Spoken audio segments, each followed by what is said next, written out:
Okay, guys, we got one. We have a case we want to talk about. This is a very old. This was 2 days ago. Okay.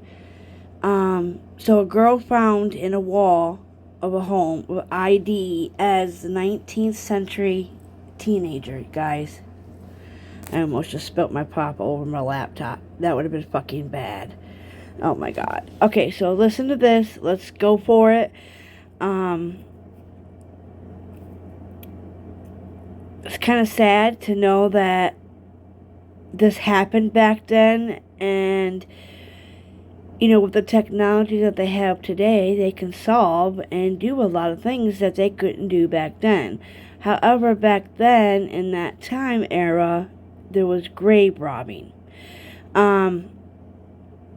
So let me know what you guys think. I'm gonna periodically pause, maybe.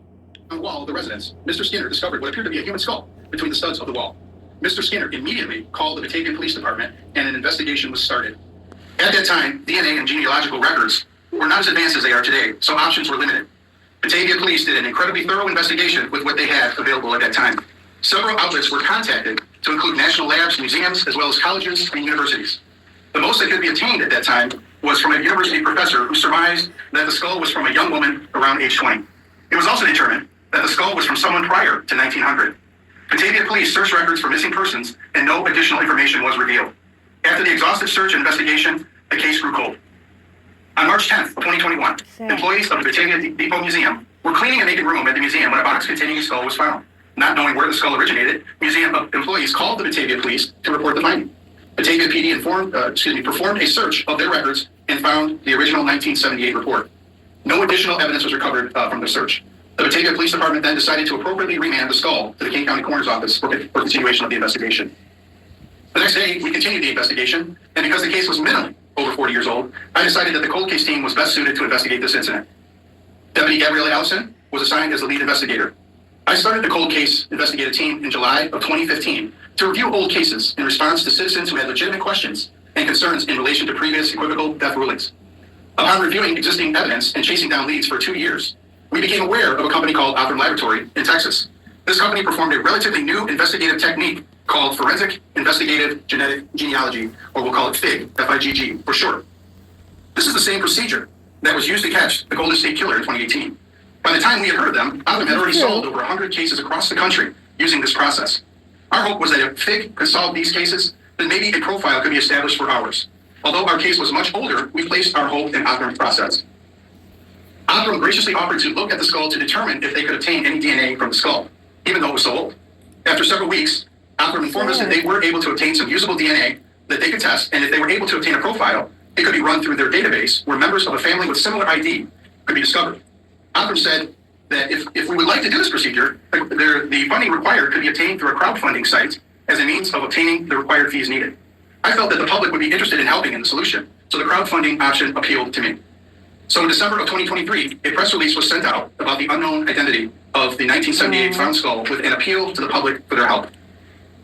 With the help of the media, many of you who are here today, and the generous individual citizens who answered that call, we were quickly able to gain the funds necessary to perform the ancestral match with the DNA from the skull. Wow. See what happens? Within 2 weeks of me officially authorizing the testing and genetic matching. When people come together, good things happen. Good things happen to those who do good things, They, solved, they found her, It gets crazier. It does. Let's go. The skull. Othram sent a report to us stating that the profiles had yielded a match. Not only did they have a match, but also a family tree with living relatives. Othram asked that we make contact with the assumed family lineage members for confirmation. We reached out to the second great grandson of the person in question, and he submitted DNA to... Oh, shit. Sorry. And he submitted DNA to Othram to confirm a DNA family match. The grandson's DNA was confirmed as a match. We now know the skull found in the wall in Batavia as Esther Granger. Aww. Esther was born on October 26, 1848 in Indiana. In 1865, at 16 years old, she married Charles Granger, and after a few months became pregnant with her first child. In May of 1866, Esther gave birth to a baby girl, but lost her life soon after due to complications from childbirth. She was buried in Maryville, Indiana, leaving behind a husband to care for their newborn daughter. Aww. In honor of his deceased wife, Charles named the baby girl Esther, the same name as her mother. So the question remains, if she died in 1866 in Indiana, how did she end up in a wall of a house in Batavia? We will never definitely know exactly, but with records and good reason, we've come to a common sense theory. We believe Esther was a victim of grave robbing. Grave robbing was quite common in that era, as it was quite profitable. The grave robbers made the equivalent of 3 to 4 months' earnings for an average person working 60 hours a week. One body every few months would give a grave robber a reasonable living, which is why it was so attractive at that time. It was also dangerous. Although it was illegal, many law enforcement agencies did not enforce it. Justice was relegated to vigilantes, many of whom were family members of the deceased. Many riots occurred in response to known grave robbing incidents across the country, and several perpetrators of the crime were murdered. One such riot occurred here in Kane County, in the city of St. Charles, in 1849, in an incident called Richard's Riot, which is a separate. Esther was not part of that riot. Again, there is no absolute answer to how Esther ended up in that wall, or where the rest of her body is located, but being a victim of grave robbing does fit the bill. Since discovering Esther's identity, we were able to make contact with Esther's second great-grandson, Wayne Seiler. Wayne has been a great asset in helping us to determine Esther's identity. We are very honored to be able to serve his family by restoring a sense of decency to the life and death of his second great-grandmother. With the approval from her family, Esther Granger was laid to rest in Batavia at West Batavia Cemetery in a columbarium space donated very kindly by the city of Batavia. Wayne Seiler gave an appropriate eulogy to his grandmother he never physically knew, however, stated he felt he knew Esther because he had such a great relationship with his own mother and grandparents. Aww. He knew Esther through them. The positive identification and probable theory of how Esther's remains were found in a house in Batavia was surmised through an intense investigative process. We are detectives sworn to uphold and investigate the truth behind those who pass on from this world. Although the entire office and our partners worked together to conclude this investigation, I would like to specifically thank the following people and agencies. Special thanks to Deputy Gabriella Allison. She's been the hands and feet of this investigation. She spent not only hours, weeks, and months, but years at performing this investigation. I'd like to special thanks to the Batavia Police Department. They've been step in step with us the entire process, and we just really appreciate what they've done. The City of Batavia and Mayor Shelkey, thank you. Thank you for stepping up and giving Esther the final resting place. The Batavia Depot Museum, thank you. Thank you for doing the right thing and calling the police and helping us to solve this crime, this incident of crime. Other laboratories, without them, we would be nowhere. Mr. Wayne Seiler, who I believe is online, is it correct? Yes. Yes, he could not make it. He lives in Portland, Oregon, so he was able to make it through Zoom, and we will have him on and have him available for questions for those that are interested. Thomas Doggett from Thomas Doggett Photography, he took the forensic photos of the skull. And 3D Resin Solutions of South Elgin. They 3D printed the replica of that skull, which is right here. This is not the actual skull. This is the 3D printed replica of the actual skull. And again, the actual skull has been entombed. Aww. Forensic artist Natalie Murray was able to take the skull. You can get that other, that one, and actually give us a picture of what Esther may have looked like. Is that not cool or what? Very cool. Very excellent. I'd also like to thank my chief, Lauren Carrera, my assistant chief, Rebecca Nielsen, and the entire staff. They've all been great. We've all done our part as a good team does.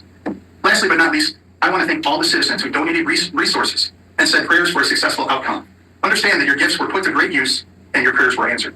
Thank you. I'd like to bring up Michael Hogan from Othram to explain some of the process because I'm sure you have questions on it.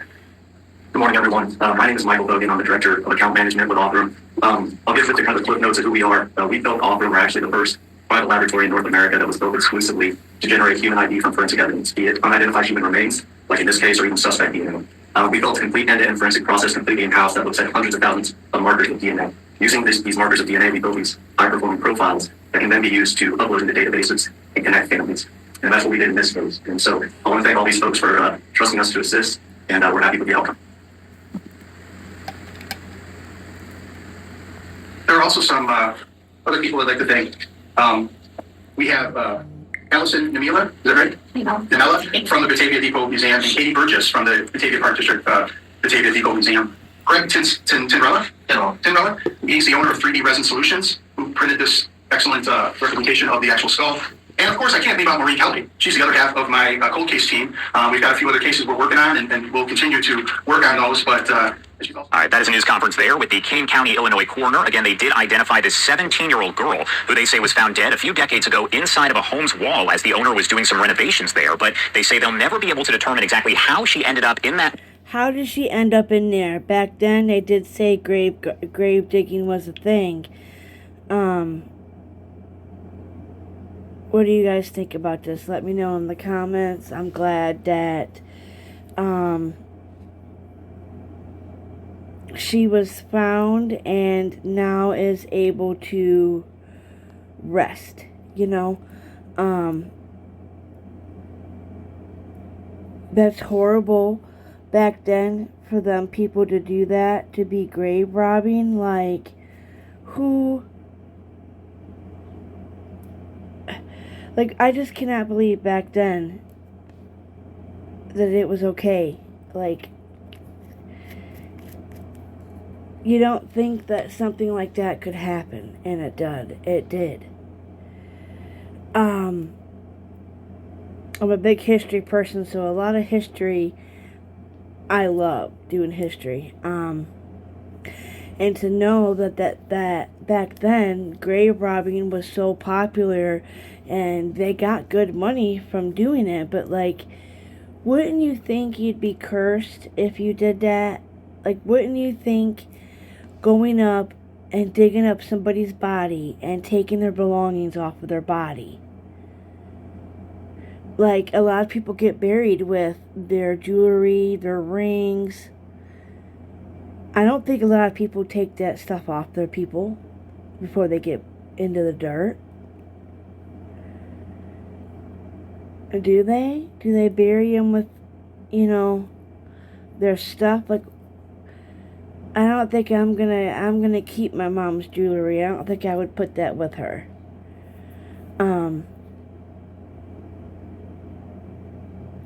But I think she wants to be cremated. We gotta get that figured out. I'm getting I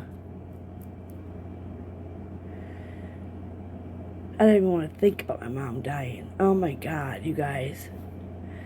My mommy is 72 years old.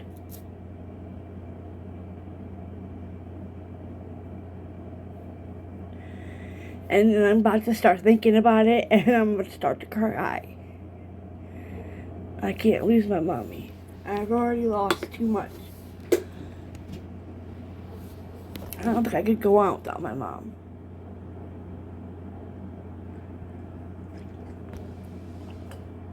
My niece has already betrayed me, so I don't have them anymore. And that sucks. I have other nieces and nephews that I care and cherish, and I know they care and cherish about me, but the two main blood nieces that I helped raise, I helped guide them. I made sure I could love them and provide them with love, and I spoiled both of the girls. Bubby got spoiled when he was younger.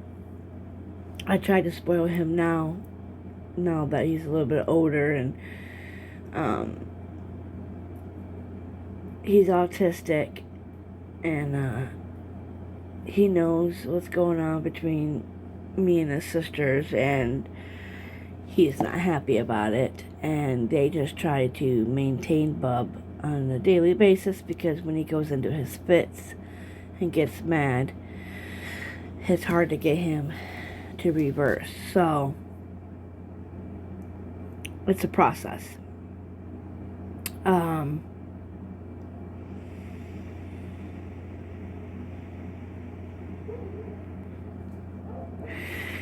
There's times that it could take a half an hour to an hour to a couple hours. He really can get angry and mad, and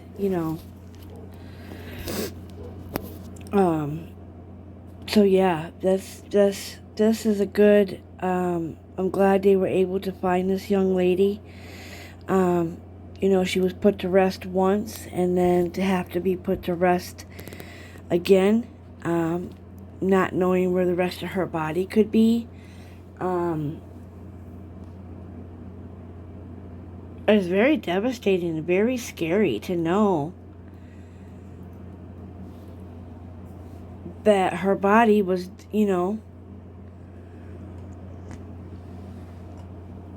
it's crazy.